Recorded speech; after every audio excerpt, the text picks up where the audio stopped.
आज से करीब 300 वर्ष पहले अमेरिका के लॉस एंजलिस में एक बहुत ही खूबसूरत हवेली हुआ करती थी और उस हवेली के सामने से जो भी कोई गुजरता तो वहां ठहर जाता था उसकी खूबसूरती देखने के लिए। कोई गाड़ी से जा रहा है, साइकिल से जा रहा है तो वहां पर ना रुके, ऐसा तो हो ही नहीं सकता था। अच्छा, उस समय उसमें एक पादरी रहते थे और उनके साथ में उनके जो परिवार के सदस्य थे 6 लोग और रहते थे। अच्छा, एक दिन पादरी सुबह के समय अपना बुक लेकर और कुछ चीजें लेकर चर्च जा रहे थे कि एकदम से सामने से एक लड़का जिसका नाम पीटर होता है वो तेजी से दौड़ते हुए पादरी के पास आ जाता है और ये कहता है कि आप मुझे बचा लो, जो मेरी बीवी का भूत है वो मुझे मार डालेगा, जिंदा नहीं छोड़ेगा। तो अच्छा, उसको चर्च लेकर जाते हैं पादरी और उससे पूछते हैं कि देखो ठहरो, रुक जाओ और आराम से सारी बात बताओ। आराम से उनको रुककर ये बताता है कि एक दिन मेरी बीवी से उसकी कुछ कहासुनी हो जाती है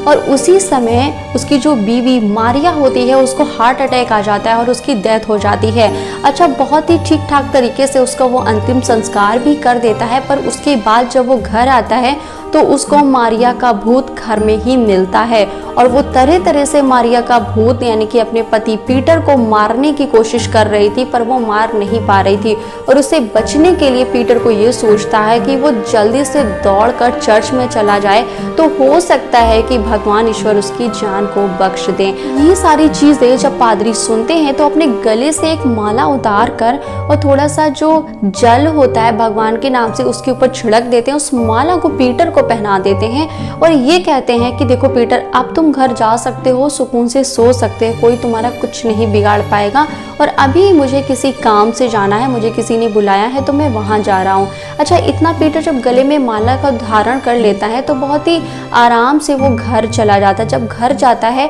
तो रात होती है, जैसे ही 12 बजते हैं, 1 बजते हैं तो कहीं ना कहीं खिड़कियां तेजी से जैसे ना रोने लगती हैं, दरवाजे खिड़कियां अपने आप खुलने लगते हैं क्योंकि मारिया का भूत वही होता है। और इसके बाद में जो पीटर, जो उसको रोजाना उसको साया दिखता था अपनी पत्नी का, वो नहीं दिखता है और सो जाता है। पर जब सो जाता है तो सपना उसे आता है अपनी मारिया पत्नी का। उसमें मारिया कहती है कि वो उसको मार देगी चाहे वो कुछ भी कर ले। और जैसे ही वो उठने को ही होता है, नींद से जागता है, वैसे ही उसका जो बेड होता है वो पूरी तरीके से पलट जाता है और इतने में देखता है कि सुबह हो गई और फिर से वो दौड़ा दौड़ा जाता है, पर उसमें सुबह के खाली 5 बज रहे थे और दौड़ा दौड़ा जाता है वो फिर से चर्च के जो गार्डन होता है वो वहाँ पर बैठ जाता है। अच्छा, उस समय जो पादरी होते हैं वो अपने घर में ही होते हैं, उनका पास में ही घर होता है, पर जब वो अपने विंडो से देखते हैं कि सुबह 5 बजे ही पीटर वहाँ गार्डन में बैठा है और उसकी हालत बहुत ज़्यादा ख़राब है,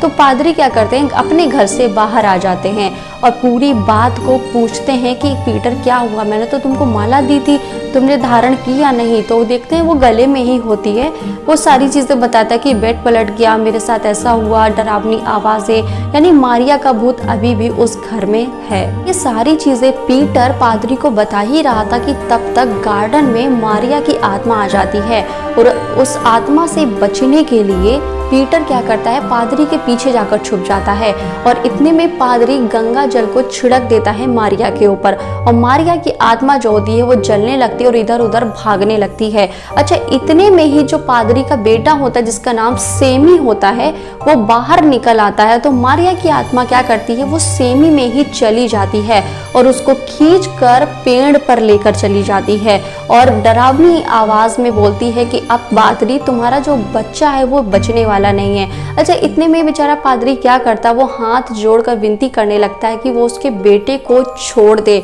पर मारिया ऐसा बिल्कुल नहीं करती, जबकि पेड़ पर चली जाती है बहुत ज़्यादा हाइट पे और वहीं से उसको ढकेल देती, यानी कि नीचे गिर जाती है और वहीं पर सेमी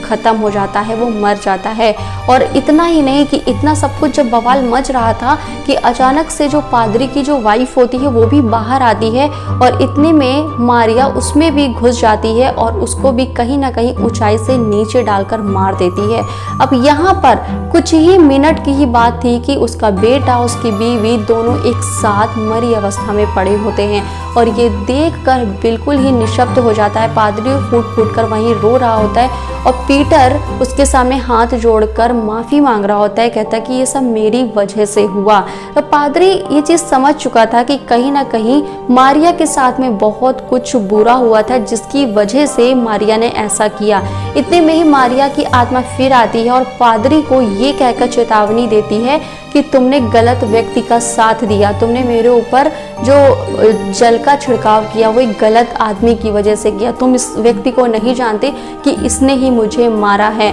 और पादरी को ये चेतावनी देके जाती है कि मैं फिर वापस आऊंगी। पर दोस्तों, इस कहानी के बारे में आपकी क्या राय है, मुझे कमेंट बॉक्स में ज़रूर बताएं। चैनल पर नए हैं, भूत पिशाच जैसी आपको कहानियाँ अच्छी लगती हैं तो चैनल को सब्सक्राइब करें।